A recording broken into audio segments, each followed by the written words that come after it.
नमस्कार मित्रांनो, या नवीन व्हिडिओमध्ये आपले मनापासून स्वागत करतो। मी योगेश पाटील। आपल्या या चॅनलद्वारे हिंदू आणि मराठी संस्कृती, सण, उत्सव आणि परंपरेबद्दल मी माहिती देणार आहे। आपल्याला हा व्हिडिओ आवडल्यास आणि आणखी काही व्हिडिओ पाहण्यासाठी माझ्या चॅनलला सबस्क्राईब करा, लाईक करा आणि आपले मित्रपरिवारांसह शेअर करायला विसरू नका। नमस्कार मित्रांनो, आजच्या व्हिडिओत आपण पाहणार आहोत सर्व पितृ अमावस्या माहिती। 2 ऑक्टोबर रोजी सर्व पितृ अमावस्या आहे।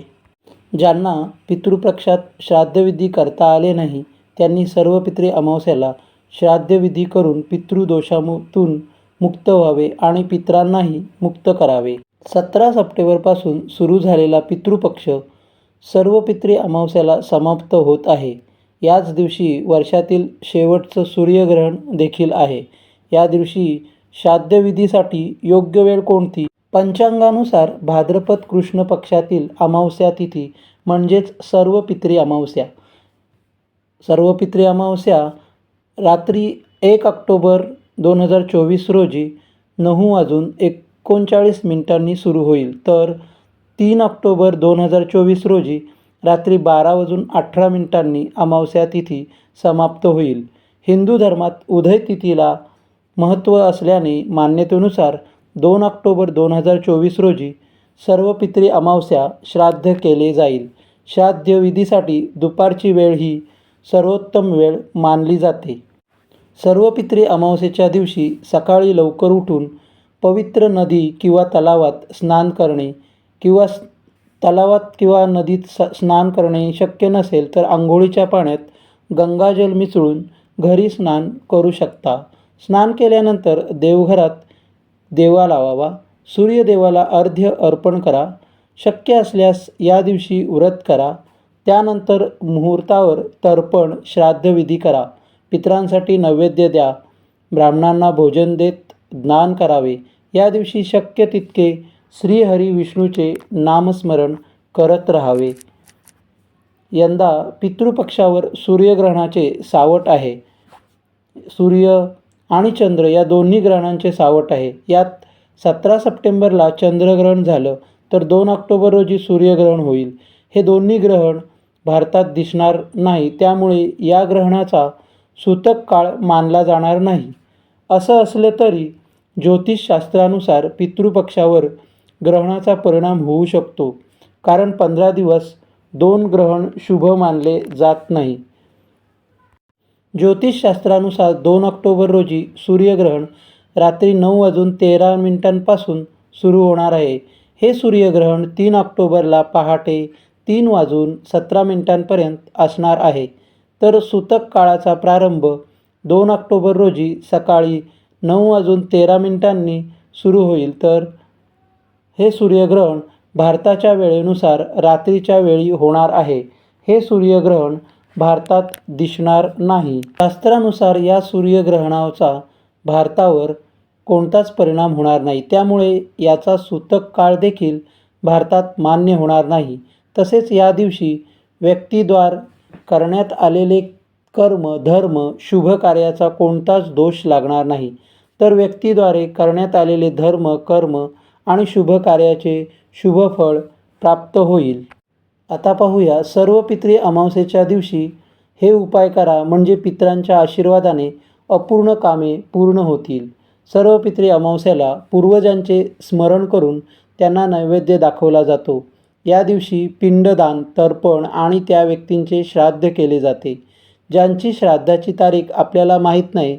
जर तुम्ही सतत आर्थिक समस्यांशी झुंजत असाल तर सर्व पितृ अमावस्येच्या दिवशी काही उपाय केल्यास त्याचा फायदा नक्कीच होईल। हिंदू धर्मात सर्व पितृ अमावस्येचे सर्वात जास्त महत्त्व आहे, कारण या दिवशी पितरांना श्रद्धांजली अर्पण केली जाते। ही तिथी दरवर्षी अश्विन महिन्यातील कृष्ण पक्षातील अमावस्येला साजरी केली जाते। त्या दिवशी पिंडदान किंवा तर्पण या सर्व पितरांसाठी केले जाते ज्यांची मृत्यूची तिथी माहीत नाही किंवा काही कारणास्तव ज्यांचे श्राद्ध पूर्वी करता आले नाही, म्हणून ती सर्व पितृ अमावस्या म्हणून ओळखली जाते। यंदाची सर्वपित्री अमावस्या विशेष महत्त्वाची आहे. वास्तुशास्त्रानुसार ईशान्य दिशा पवित्र मानली जाते. हे देवतांचे निवासस्थान मानले जाते. या काळात पितरांची पूजा आणि स्मरण करावे आणि घरामध्ये सकारात्मक टिकून ठेवण्यासाठी या दिशेने दिवा लावावा. त्यामुळे घरात सुख समृद्धी राहते, घरात पैसा येतो आणि आर्थिक परिस्थिती मजबूत होते. सर्वपित्री अमावस्येचा अर्थ म्हणजेच पितरांचे स्मरण करणे आणि त्यांना श्रद्धांजली अर्पण करणे. या दिवशी पूजा आणि दानाचे फळ आपल्याला मिळते.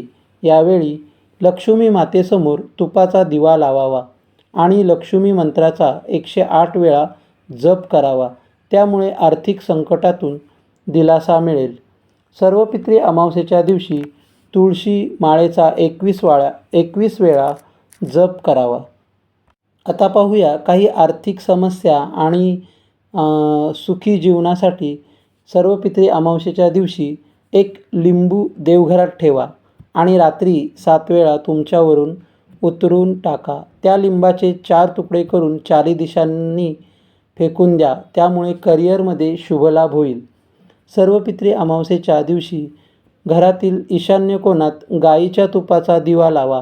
यासाठी जी वात वापरणार आहात ती लाल रंगाच्या धाग्यापासून तयार करा. दिव्यात केशर आणि काळे तीळ घाला. यामुळे आर्थिक स्थिती मजबूत होईल आणि कर्ज कमी होईल. सर्वपित्री अमावस्येला रात्री काळ्या कुत्र्याला तूप लावलेली पोळी किंवा भाकरी खायला घाला. जर कुत्र्याने त्वरित पोळी खाल्ली तर शत्रू किंवा विरोधात तुमच्या विरुद्ध काहीही करू शकणार नाहीत. तसेच या दिवशी तामसी भोजन, नशा करणे, खोटे बोलणे तसेच अनैतिक कार्य करू नये. यामुळे पूर्वज नाराज होतात. सर्वपित्री अमावस्येला रात्री 5 लाल फुले आणि 5 प्रज्वलित दिवे नदी किंवा तलावात सोडून द्या. त्यामुळे धनलाभ होतो तसेच कुटुंबातील प्रत्येक व्यक्तीची उन्नती होते. सर्वपित्री अमावस्या कालसर्पदोषाचे निवारण करण्यासाठी उत्तम मानली जाते. सकाळी स्नान आणि ध्यान धारणा झाल्यानंतर चांदीच्या नाग-नागिणीची पूजा करावी. त्यावर पांढरी फुले अर्पण करून हे सर्व पाण्यात प्रवाहित करून द्यावे. त्यामुळे कालसर्पाचा दोष कमी होतो आणि तुम्ही जे काही ठरवले आहे ती कामे पूर्ण होतात. सर्वपित्री अमावस्येच्या दिवशी बाभुळाच्या झाडाखाली पितरांसाठी भोजन ठेवावे. त्याचबरोबर कच्चे दूध, 2 लवंग, थोडे बतासे आणि काही काळे तीळ पितरांना अर्पण करावेत. यामुळे करिअर, नोकरी तसेच दैनंदिन जीवनातील समस्या कमी होतात. तसेच नकारात्मक शक्ती तुमच्यापासून दूर राहते. असे म्हणतात की सर्वपित्री अमावस्येच्या दिवशी पूर्वजांचा निवास पिंपळाच्या झाडात असतो. त्यामुळे पिंपळाच्या झाडावर कच्ची लस्सी, साखर, तांदूळ, दूध, काळे तीळ आणि फुले अर्पण करावेत आणि ओम पितृभ्य नमः मंत्राचा जाप करून 11 वेळा प्रदक्षिणा घालावी. त्यानंतर पितृसूक्ताचे पठण करावे. संध्याकाळी पिंपळाच्या झाडाखाली दिवा प्रज्वलित करून काळे तीळ अर्पण करावे. यामुळे तुमच्या वाटेतील अडचणी दूर होतील आणि पूर्वजांची कृपादृष्टी तुमच्यावर राहील. सर्वपित्री अमावस्येला 2 पूर्वजांच्या नावाने लोकांना जेवण द्यावे किंवा गरजवंतांना खाऊ घालावे. मुंग्यांना गोड पीठ आणि माशांना पिठाचे गोळे खायला द्यावेत. हे उपाय केले तर तुमच्या सगळ्या इच्छा पूर्ण होतील. मित्रांनो, या व्हिडिओत दिलेली माहिती ही काही अंधश्रद्धा वाढवण्यासाठी दिली नाही. ही माहिती भाविकांची श्रद्धा लक्षात घेऊन दिली जात आहे. तुमच्या श्रद्धा आणि विश्वासावर ज्योतिष उपाय आणि सल्ला वापरून पहा. याचा उद्देश फक्त तुम्हाला चांगला सल्ला देणे आहे. संदर्भातील माहिती जर तुम्हाला आवडली असेल, व्हिडिओ आवडेल असेल तर व्हिडिओला लाईक करा, शेअर करा आणि असेच नवीन माहितीसाठी माझ्या चॅनलला सबस्क्राईब करायला विसरू नका. धन्यवाद.